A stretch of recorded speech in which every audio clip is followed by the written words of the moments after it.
કેમ છો મિત્રો? જોત જોતામાં નવો શુક્રવાર આવી ગયો અને શુક્રવાર એટલે સિનેમા લવર અને સિનેમા સર્જક માટે અઠવાડિયાનો પહેલો દિવસ, કારણ કે આ દિવસે ફિલ્મ રિલીઝ થાય છે. જોકે આજના શુક્રવાર એટલે કે 14મી જૂને કોઈ પણ ફિલ્મ રિલીઝ થઈ રહી નથી. આ વાત ગુજરાતી ફિલ્મની છે. ટૂંકમાં ગુજરાતી ફિલ્મો જે હાલ ચાલી રહી છે, ચૂપ અને જમકુડી, એમને દોડવું હતું અને ઢાળ મળી ગઈ.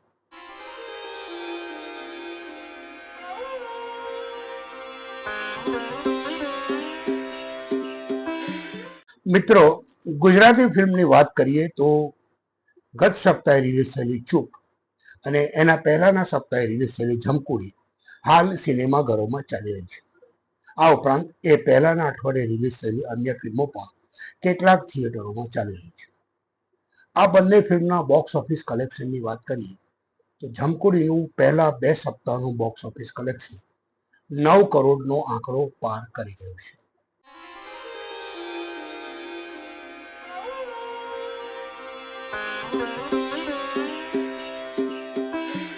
જ્યારે ચૂપનું પહેલા સપ્તાહનું કલેક્શન માત્ર 22 લાખ રૂપિયા છે. કેમ? મારા મતે આ ફિલ્મનું જો ટ્રેલર જોઈએ તો ફિલ્મ મર્ડર મિસ્ટ્રી અને થ્રિલર લાગે છે, પરંતુ જ્યારે ફિલ્મ જોઈએ ત્યારે ફિલ્મમાં કોમેડી ભારોભાર છે. થ્રિલર છે પણ કોમેડીનો ઓવરડોઝ થયો હોય તેવું લાગે છે.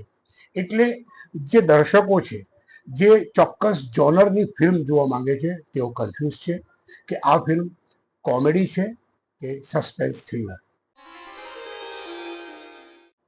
ઓડિયો વિઝ્યુઅલ કાર્યક્રમ એટલે કે feature film, short film, web series, documentaries, talk show, shorts, reels, જેટલા પણ ઓડિયો વિઝ્યુઅલ પ્રોગ્રામ છે એ જોવા એ મારો શોખ છે, મારો વ્યવસાય છે અને મારો સંશોધનનો વિષય છે. એટલે હાલમાં જ મેં એક ટોક શો જોયો, અનુરાગ કશ્યપનો ટોક શો. એમણે બહુ સરસ વાત કરી કે ભારતમાં દર વર્ષે 1500 થી 2000 ફિલ્મો બને છે, પરંતુ આપણી પાસે આ ફિલ્મોને પ્રદર્શિત કરવાના થિયેટરો કેટલા છે? જે મલ્ટીપ્લેક્સની ચેઇન છે, એમને ફિલ્મ ચલાવવા કરતા થિયેટરમાં પોપકોર્ન અને સમોસા વેચવામાં વધારે રસ છે. જે ભારતીય ફિલ્મ ઇન્ડસ્ટ્રી દર વર્ષે 20,000 કરોડ રૂપિયાનું ટર્નઓવર કરે છે, એ ભારતીય ફિલ્મોને રિલીઝ કરવા માટેની સુવિધાઓ કેટલી છે? ભારતમાં લગભગ 15 થી 20,000 થિયેટરો છે, પરંતુ દક્ષિણ ભારતની વાત કરીએ તો દક્ષિણ ભારતના માત્ર 4 જ રાજ્યોમાં આ પૈકીના 40 થી 45% થિયેટરો આવેલા છે.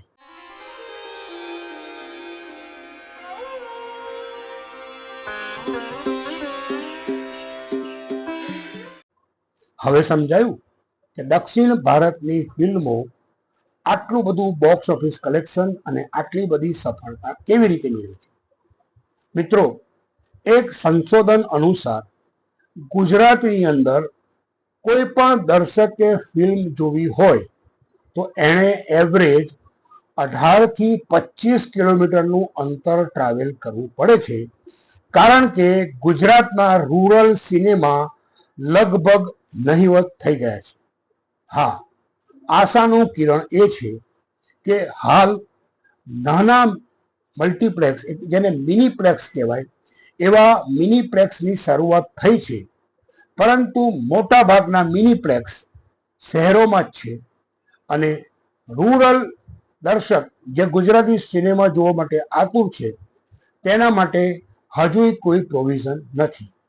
જો આ પ્રોવિઝન ઊભું કરી શકાય તો આગામી સમયમાં ગુજરાતી સિનેમા પણ બૂમ ઉપર આવી શકે તેવી પૂરેપૂરી શક્યતા છે. ગુજરાતી સિનેમાની વાતનો આજનો એપિસોડ પૂર્ણ કરતા પહેલા અંતે ફરી એકવાર મારી પાસે માં છે સિનેમા.